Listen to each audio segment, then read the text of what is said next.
बिस्मिल्लाहिर्रहमानिर्रहीम, अस्सलाम वालेकुम नाज़रीन। आप यूट्यूब चैनल देख रहे हैं, मैं इमरान खान हूँ। पहले वो ये कह देते थे जी इमरान खान ने इस्टेब्लिशमेंट को ज़्यादा सियासत में घसीट लिया। अब बेचारे ये बहाना भी नहीं लगा सकते। पहले वो ये कह देते थे कि इमरान खान ने हाइब्रिड मॉडल की बुनियाद रखी। अब वो बेचारे ये बहाना भी नहीं लगा सकते। पहले वो ये कह देते थे कि जो सियासत से दूर हो गई थी इस्टेब्लिशमेंट, वो पीटीआई की वजह से अंदर आई। अब वो ये भी नहीं कह सकते, क्योंकि नून लीग ने और पीपल्स पार्टी ने जिस लेवल के जूते पॉलिश कर दिए हैं, उसके बाद उनकी तरफ से अब कोई जस्टिफिकेशन आ ही नहीं सकती। हालात उनके बहुत मुखालिफ हैं। नदीम अफजल चंद साहब कहते हैं ये जो बेजा और फजूल बेगुनाह गिरफ्तारियों का मशवरा दे रहे हैं ना, ये अरबाब इख्तियार के दुश्मन दोस्त नहीं है। अब अरबाब इख्तियार कौन है? जिसके पास इख्तियार है। और इख्तियार किसके पास है? मिलिट्री एस्टेब्लिशमेंट के पास है। और किसी के पास तो पाकिस्तान में इख्तियार है नहीं। अलीमा खान साहबा के दोनों बेटों की गिरफ्तारी के मामले में अब आज के दिन में पेश किया गया उनके दूसरे साहबजादे को, शेर शाह को। अब ये पाकिस्तान से बाहर था, ये वापस पाकिस्तान गया और वहाँ इसे गिरफ्तार कर लिया गया।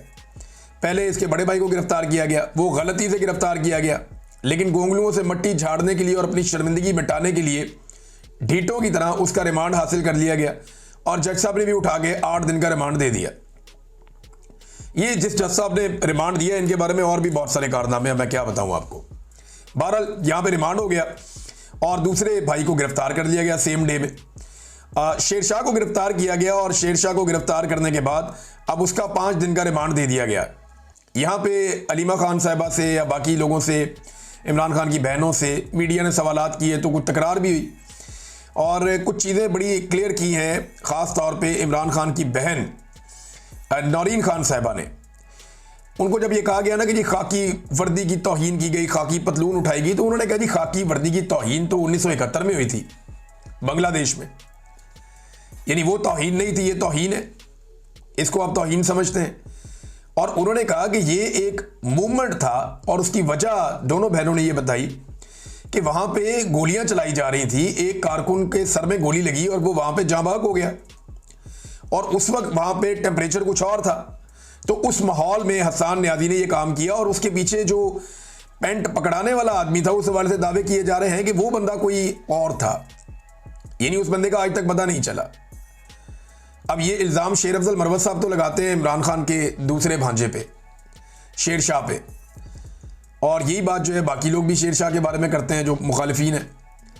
लेकिन वहां एक आदमी और भी खड़ा था जिसके बारे में अभी तक सब जानना चाहते हैं कि ये आदमी कौन था। ना इसे पकड़ा गया, ना इसके खिलाफ कोई कार्रवाई की गई।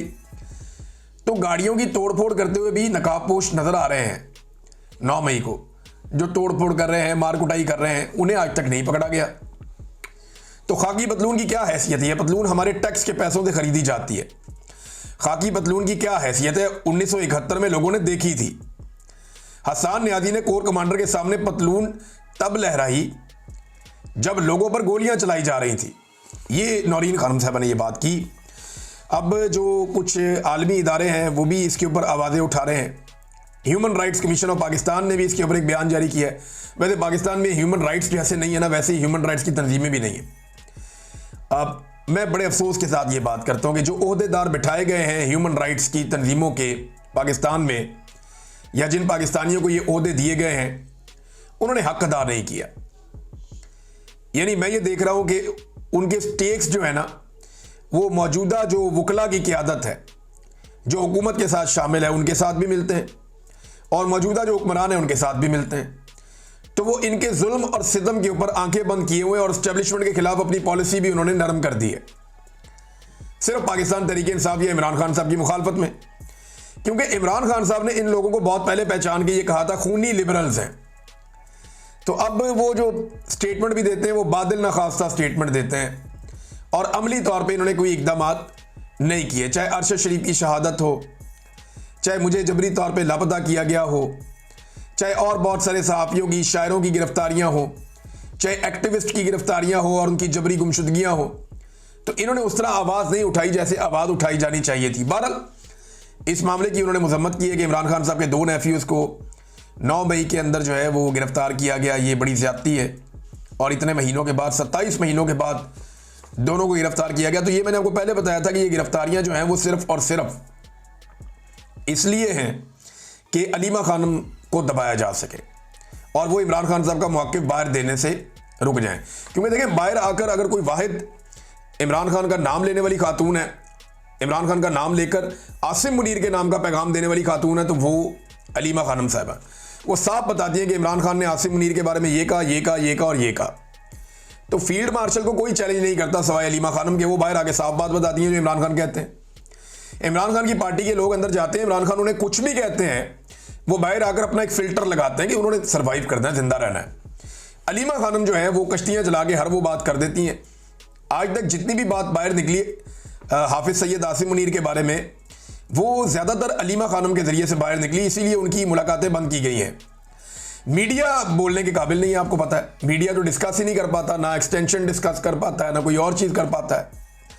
अब मीडिया मालिकान क्यों नहीं ये चीज़ें करते? क्योंकि उनको इश्तिहारात मिल रहे हैं, और इश्तिहारात उन्हें इतने ज़्यादा मिल रहे हैं कि मीडिया मालिकान को वफाक से इश्तिहारात 3 अरब से बढ़कर 11 अरब कर दिए गए हैं। 3 अरब से जो वफाकी इश्तिहारात हैं वो बढ़ा के 11 अरब तक पहुंचा दिए गए हैं। सूबों से अलग उन्हें बिजनेस मिल रहा है मीडिया मालिकान को, लेकिन इसके बावजूद मीडिया मालिकान ने जो है वो बेशुमार सहाफ़ियों को नौकरियों से निकाल दिया। कई इदारे जो हैं वो तनख्वाहें नहीं दे रहे, कई इदारे जो हैं महंगाई के साथ तनख्वाहें बढ़ा नहीं रहे। तो ये सहाफ़ियों के लिए नहीं हो रहा, मीडिया मालिकान को कंट्रोल कर रहा है इस वक्त पूरा का पूरा हुकूमती स्ट्रक्चर। और मीडिया ऐसा कंट्रोल हुआ है कि कोई सही खबर देते हुए, यानी जो बहुत ज़रूरी है, जो अवामी मफाद की खबर है, जिसे हर हाल में दिया जाना चाहिए, हत्ता कि फ्लड के बारे में, दीगर चीज़ों के बारे में, वो महंगाई के बारे में भी बात करते हुए 10 दफ़ा सोचते हैं कि इससे कहीं एस्टेब्लिशमेंट नाराज़ तो नहीं हो जाएगी, हमारे इश्तिहार तो नहीं रुक जाएंगे। तो मीडिया पाकिस्तान का तकरीबन फारिग हो गया और सोशल मीडिया ने उसकी जगह ले ली है। तो पाकिस्तानियों को भी ये चाहिए कि मैक्सिमम तवज्जो अब सोशल मीडिया पे दें, और वहाँ पे उन लोगों को दें जो उन्हें वो खबरें दे रहे हैं जो मुस्तनद हो सकती हैं या जिनकी तस्दीक हो सकती है। फील्ड मार्शल को आज बड़ा रौला अखबारात में रहा कि 1000 दिन उनके मुकम्मल हो गए। उस हवाले से बड़ी बड़ी अच्छी बातें उनके बारे में लिखी गई हैं। तो अच्छी बातें तो लिखवा ली ISPR ने और पाकिस्तान की मीडिया ने लिख दी, तारीफ़ों के तो पुल बांध लिए। ज़रा थोड़ी सी नेगेटिव साइड भी देखते हैं कि एक्चुअली ये फील्ड मार्शल के 1000 दिन पाकिस्तान को कैसे पड़े। नंबर 1, फ़ौज के लिए बहुत बुरा था, 9 मई हो गया। फील्ड मार्शल अगर वो पॉलिसीज़ ना रखते और इमरान खान को गैर कानूनी तौर पे गिरफ्तार करने का हिस्सा ना बनती फोर्सेस, और जो कुछ इमरान खान के साथ हुआ वो तसलसल जारी ना रखा जाता, तो इदारे के खिलाफ लोगों का इतना रिएक्शन ना होता कि वो 9 मई को इदारों के बाहर या इनके दफातर के बाहर एहतजाज करने चले जाते। अब उसके बाद जो हुआ वो कंट्रोवर्शियल है, उसकी आज तक कोई इंक्वायरी नहीं हुई कि वो किया किसने और वो कैसे हुआ। बहरहाल 9 मई आसिम मुनीर साहब के दौर में हुआ। 8 फरवरी 2024 पाकिस्तान की तारीख की इलेक्शन की सबसे बड़ी डकैती आसिम मुनीर साहब के दौर में मारी गई। ये सबसे बड़ी डकैती है। इसका सिंपल मैं आपको ये बता देता हूं कि पाकिस्तान की तारीख में इलेक्शन बहुत चोरी हुए, लेकिन इतने बड़े पैमाने पे कभी इलेक्शन चोरी नहीं हुआ कि 17 सीटों वाले को उठा के पहले हुकूमत बनाकर दे दें और उसके बाद उसको 2/3 अक्सरियत भी दिलवा दें। तो ये डकैती भी आर्मी चीफ के दौर में हुई, इसी आर्मी चीफ के दौर में हुई।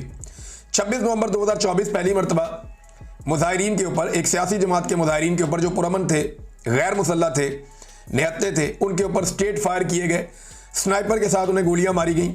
ये एक वाकया भी पाकिस्तान में हुआ इसी आर्मी चीफ के दौर में। हाँ, एक भारत के साथ लड़ाई का मामला हुआ जिसमें पाकिस्तान ने भारत के जंगी तैयारे गिरा दिए, जिसमें पूरे पाकिस्तान की, पूरी दुनिया के अंदर जो है वो वाह हुई, पाकिस्तानी फोर्सेस का मोराल बुलंद हुआ। तो ये एक वाकया ऐसा हुआ जिसको इनके दौर का अच्छा वाकया कहा जा सकता है। लेकिन उसके बाद ये फील्ड मार्शल बन गए। ना 1 इंच ज़मीन फतह की गई, ना ज़मीन के ऊपर पाकिस्तान को कोई कामयाबी मिली, ना कश्मीर आज़ाद हुआ और ना ही पाकिस्तान भारत से अपना पानी छुड़वा पाया। ये सारे काम पाकिस्तान नहीं कर पाया, लेकिन फील्ड मार्शल आसिम मुनीर साहब बन गए।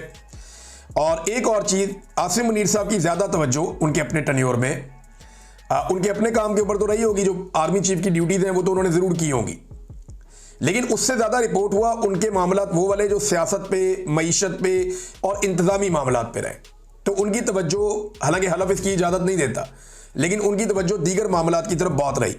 अब तक के लिए इतनी, अपना ख्याल रखिएगा, अपने चैनल का भी। अल्लाह हाफ़िज़।